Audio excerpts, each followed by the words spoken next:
Hello,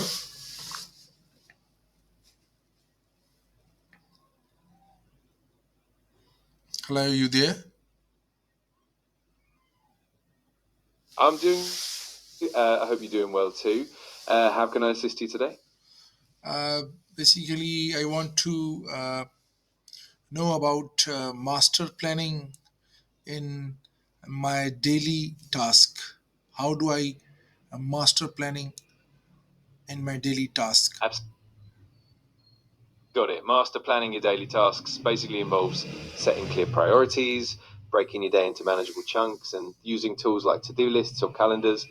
We can dive into techniques like time blocking, setting smart goals, and regularly reviewing your progress. Let me know what specific areas you'd like to focus on. So, how can I know the biggest time That's a wasting my great habit? One way to identify them is to track how you spend your time for a few days or even a week. You can use a journal, a time tracking app, or even just a simple spreadsheet. Then review the data to see where you're spending a lot of time without much benefit. Once you spot those habits, you can work on minimizing or replacing them. Right. Absolutely. And if you ever need help with tools or techniques for that, I'm here to help. Just let me know. Okay, tell me one more thing. Which things help me out to stay focused during work or study? Absolutely. A few things can really help. For example, setting clear goals and breaking tasks into smaller steps can keep you focused. Also, minimizing distractions by creating a dedicated workspace and using techniques like the Pomodoro technique can be super effective. And don't forget to take short breaks to recharge your mind. Okay, and how do I feel most productive during the day? A lot of it comes down to knowing your own energy patterns. For many people, productivity peaks at certain times of the day, like morning or afternoon. So, identifying when you feel most alert and tackling the most challenging tasks during those peak times can really boost your productivity.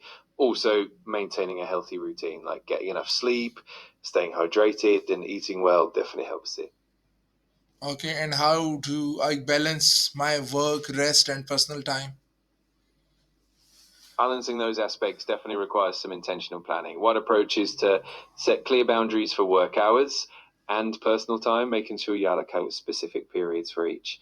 Also, scheduling breaks and downtime in your calendar can help ensure you're not overworking yourself. And don't forget to make time for activities you enjoy, whether that's hobbies, spending time with loved ones, or just relaxing. It's all about finding that balance that works for you. Okay, but I tried to follow my daily routine, but I couldn't. So how does it help me to complete my all task? I totally get that. Sticking to a routine can definitely be challenging. One helpful approach is to start small and gradually build up. For example, you can focus on just one or two key habits at a time. Also, being flexible and adjusting your routine as needed can help. Another tip is to celebrate small wins to keep yourself motivated. And if something doesn't work out one day, don't be too hard on yourself. Just get back on track the next day. Okay, so thank you so much. Okay, give me some advice because I'm a teacher and I want to teach my students in better way. Today AI is going on, everyone is going on for learning AI new techniques. So, which platforms do you prefer me or do you suggest me to tell me about to tell me uh, for my students for their better learning environment and better learning concepts for AI?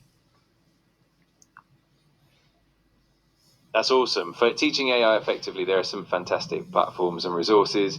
For instance, platforms like Coursera and edX offer structured AI courses from universities. Also, platforms like Khan Academy and Google AI provide free resources and interactive content that can be engaging for students. And don't forget platforms like GitHub, where students can explore AI projects and collaborate on code. It's all about mixing theoretical knowledge with hands on practice to keep them engaged and curious. Okay, and Tell If you me need more, about some topics related. What is HCI? Human computer interaction, and also tell me about what is the difference between correlation and causation, and also tell me about what is p-value.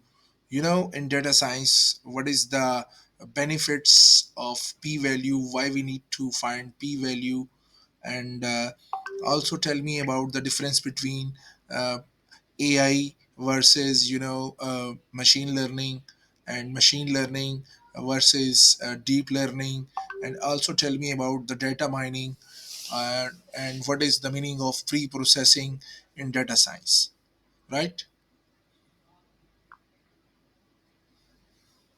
absolutely. We can definitely dive into all of those. For ACI, it focuses on the design and use of computer technology, emphasizing the interfaces between people and computers. We can explore topics like user interface design, usability testing, and accessibility. When it comes to correlation versus causation, we can talk about how correlation indicates a relationship between two variables, while causation means one variable actually affects the other.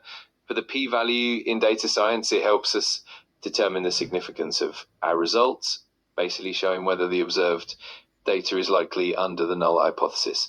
And then we can break down AI versus machine learning and machine learning versus deep learning, highlighting how AI is the broader concept, machine learning is a subset of AI, and deep learning is a subset of machine learning. Finally, data mining involves extracting useful patterns from large data sets, and pre processing is all about cleaning and preparing data before analysis to ensure accuracy and quality. Just let me know which one you'd like to dive into first. Okay, thank you. Okay, tell me more, something uh, related. What is phishing attack? In cybersecurity, phishing.